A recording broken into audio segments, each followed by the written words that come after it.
I want to speak today about Hebrews chapter 10, verses 23 to 25.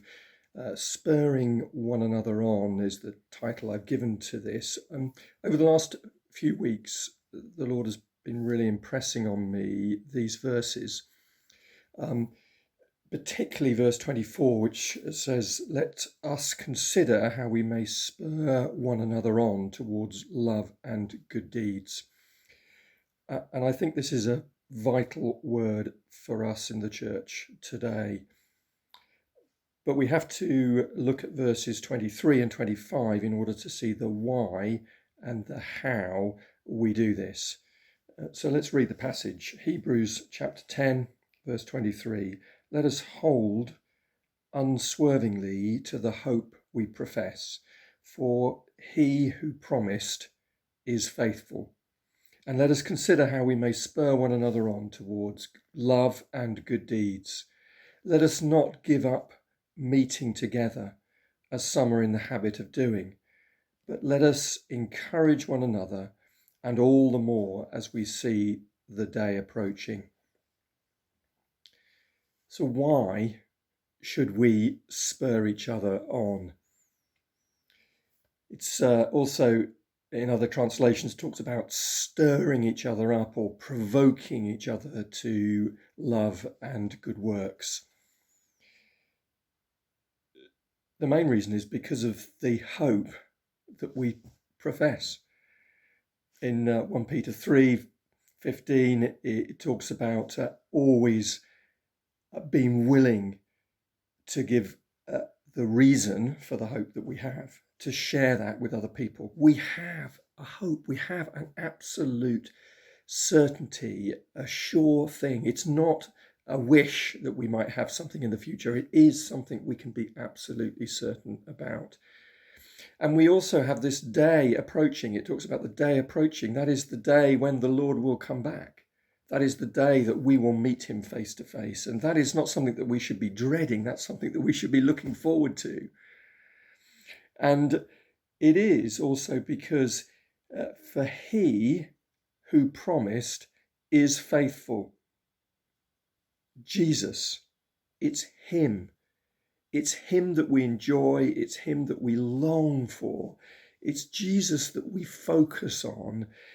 It's Jesus that we want to share with other people. It's Jesus that makes the whole thing worth living for. It is the point of why we would want to be meeting together, why we would be wanting to spur each other on to good things. It is all about Jesus. And of course, it is about him that we rely as well.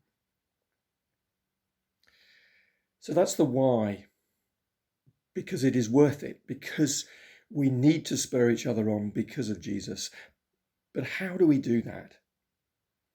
How do we spur each other on? How do we stir each other up? How do we provoke each other? I like that because that's sort of, it's like poking somebody with a stick. It's more than just standing alongside somebody and encouraging them. It is getting under their skin, if you like. Sometimes it's getting to annoy them because they need to be challenged. And other translations talk about stimulating others and encouraging others and encouraging each other. And in fact, the Message version talks about being inventive. So we can use our imagination about how we spur each other on. And we're spurring each other on towards love and good works. And we know that God is love, so we're spurring each other on towards Jesus and, of course, good works towards blessing other people. The first thing I would say about how we do that is to consider one another. That is actually a better translation than the one that we have, where it says, "Let us consider how we may spur one another on." Actually, it is, "Let us consider one another and how we spur each other on." So that word consider, it's fairly innocuous in many ways, but actually, if you look at where else that Greek word that means consider appears in Hebrews, the only other place is in chapter 3, verse 1, where it says, consider Jesus. That's the King James Version. In the NIV, it says about fix your thoughts on Jesus. And that's what I'm thinking of when we need to consider other people. We're thinking about them. We're fixing our thoughts on them. We are intentionally studying them, getting to know them, spending time caring about them and for them. So it's about being intentional how we consider other people. Not every now and again we might think about them, but that we purposely think about other people that God has given us to care for and to spur on to good things. Be intentional and pray about other people as we intentionally think about them, pray about them, bring them before the throne. Because the more we pray about people, the more we think about people, the more we are likely to want to get in touch with them, to find out how they're doing, to encourage them, to walk alongside them, to spend time with them. And that's what will happen when we start intentionally considering others. And secondly, consider what would help them. So I was saying about the Message version, using that word, being inventive, be creative, think about the things that particularly would help other people that the Lord has given you to spur on. Help them in their walk with the Lord. And then thirdly, let us not give up meeting together. That's what the passage says. Let us not give up meeting together, which is ironic at the moment when physically we cannot meet up with each other. But that doesn't mean to say we can't meet with each other. There are all sorts of ways of doing that. It's not just about the Sunday gatherings. It's also about the small groups, so the life groups that we have, but also about the even smaller groups than that. So maybe prayer triplets where you are meeting regularly with one or two other people, and the one-to-ones, those people that you meet up with, that you speak with regularly. The passage also talks about some are in the habit of doing, i.e. some are in the habit of not meeting together.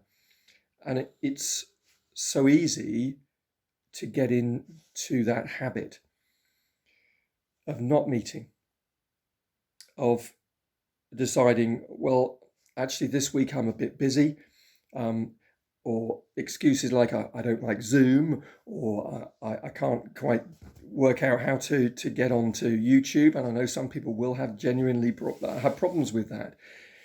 But there are all sorts of other ways of meeting together. And sometimes it's we're tired, we've got other commitments, we've got things going on, and we keep making excuses. And in the end, we find that we're in the habit of not meeting together. And habits are very difficult to break. So let's not get into the habit of not meeting together by intentionally meeting together. Let's make every effort to join a life group. There are opportunities now to do so. Let's do it. Let's take those opportunities. But also, I would challenge each of us to pray about who we should be particularly getting together with, who we should be discipling, and who could be discipling us. And also, it doesn't necessarily mean a hierarchy thing where we're discipling or they're discipling us, but sometimes it is just about a mutual encouragement that we get together with somebody because we know that it will be good for them and we know it will be good for us. So pray about one or two people that you should be particularly connecting with. we've done that. We've been encouraging that in the men's life group, and I've enjoyed that with one or two people. And in fact, I've also had some time with one of my godsons, where we'd speak for just half an hour, maybe a bit longer each week, just to catch up and for me to encourage him particularly in his walk with the Lord. And I find it an encouragement. I hope he does as well. And I know that there are men in the life group who are also enjoying that. So when we talk about meeting together with people and doing that intentionally, how do we do it? First thing I would say is do it regularly. So do it weekly. If you can find a slot, a commitment where you can meet at a particular time each week, that really helps to make it regular and to be committed to that. Book the time, be committed to it.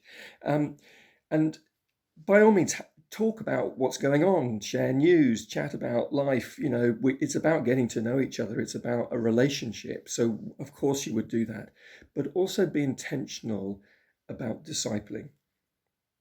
Ask what the Lord is doing and is showing the other person. Ask them what the Lord is challenging them on at the moment.